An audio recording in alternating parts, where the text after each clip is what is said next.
But I wanted to ask you this: what was the transition like going into the movies? Like doing I Got the Hook Up and Foolish. Was that difficult for you, or was it like No, you it was felt like you very was at home? easy for me because if you look at my stand-up, I was doing characters.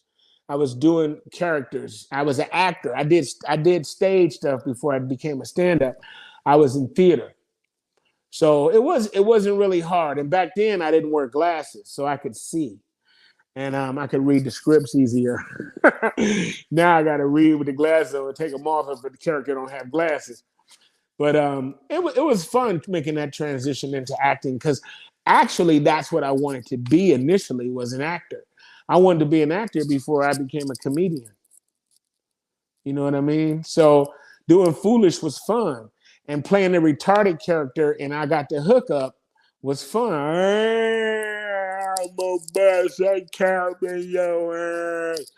And my daughter's mother, she was a caseworker. She managed group homes with handicapped people. She had retarded, I mean, I don't know if that's the politically correct word, but mentally handicapped, cerebral palsy, seizure victims, mongoloids, the whole gamut. She had these homes she would take care of. So I'd go to some homes and they'd say they wanted to come to the show. So one day she brought a busload of the handicapped people to my show. And this one dude was sitting in the front like, and so every joke I tell, he like,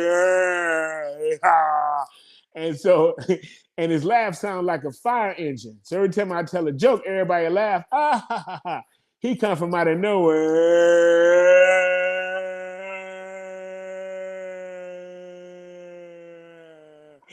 You funny. And so, and then I didn't want to look at him. I couldn't deal with him. So I started trying to work this part of the crowd, but he kept jumping into my peripheral vision. And so, but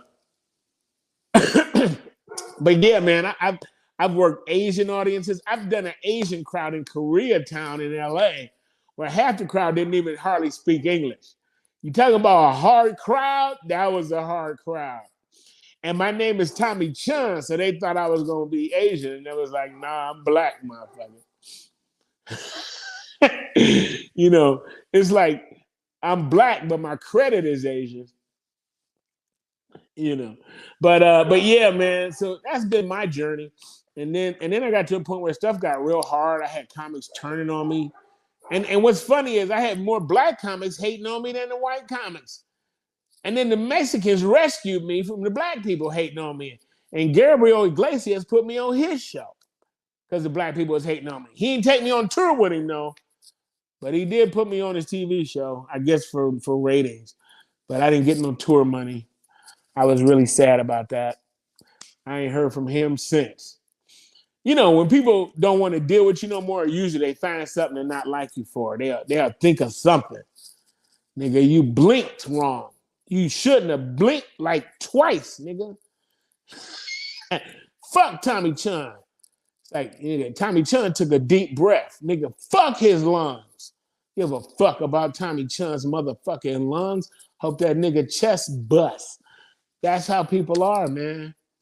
You be like, hey, I got Tommy Chunn on the show this week. Fuck that nigga. Hope he die. I'm serious, man. So I've dealt with some serious heartbreak, you know. And comedy is kind of like one of them things, man. I channel a lot through comedy. You know, I went hiking, I went walking today.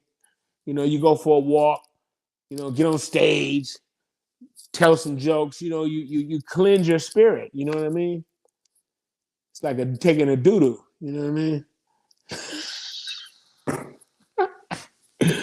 So yeah, man. So I got a 31-year-old daughter and I got a 4-year-old son.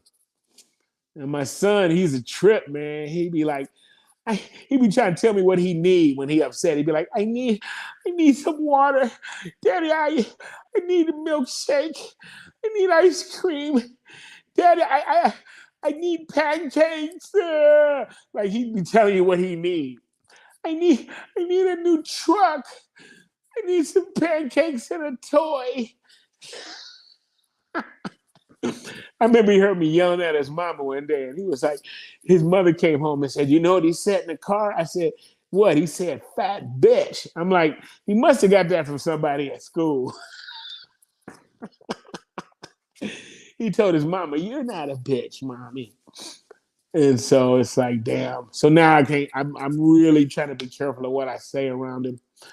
I care more about what I say in front of him than what I say in front of the world. Like I don't give a fuck what y'all think. I care what my son think.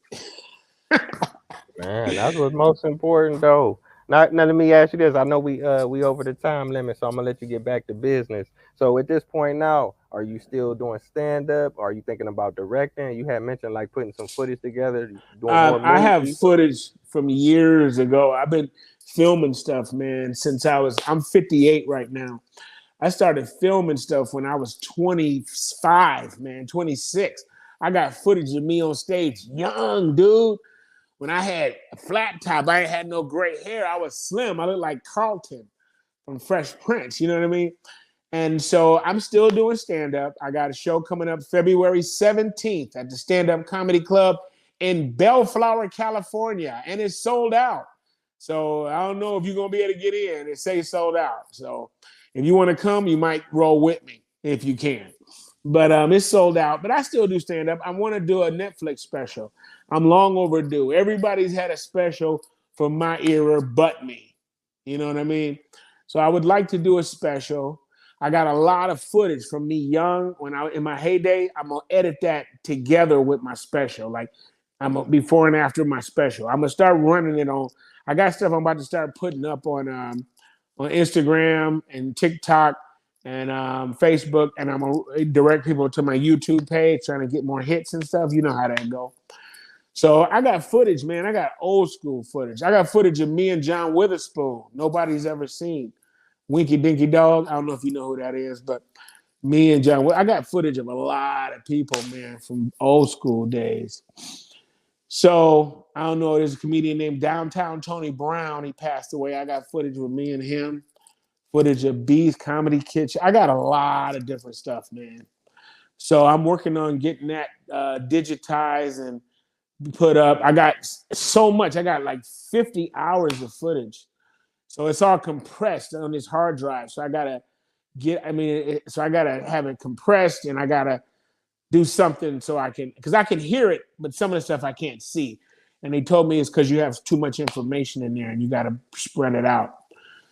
But so yeah, I'm still doing stand up, and in terms of, I would love to direct and stuff like that. But yeah, so I'm still doing stand up. I've written for shows before. And I've done acting. I would like to do some more serious acting. You know, I did a movie with Nipsey Hussle, and it was what was his name? Ving Rhames. You know who Ving Rhames is? It was Ving Rhames, Nipsey Hussle, and the dude from that one talk show. Anyway, I was on there, but and I played a guy. I get killed. I get killed in the movie, and they put me in the trunk, and I'm dead with my eyes open. And I had to stay like that for a long time. And pretty soon I couldn't stay like that. It was harder to be dead than it was to be alive in the movie. And after a while, I couldn't blink and I couldn't breathe. And after a while, I was like, oh shit, cut, cut, cut. They was like, don't ever say cut. Just blink and breathe and go back to being dead. We'll edit. So yeah, so I want to shoot a Netflix special. I would like to be booked a lot more. I would like a new comedy agent. I think representation is a reason that you don't see me as much before, and I haven't been gone higher in my career. I didn't get the right Jew or the right white person to represent me. I had black people around me, and unless you're dealing with, like you said, the top people, you can only go so far. Even Jamie Foxx got a white agent.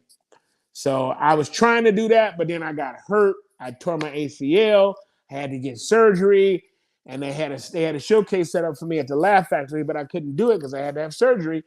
And the way this business is, if they offer you something maybe once, nigga, once or twice, Negro, and if you ain't ready, fuck you, we moving on. And that sucks.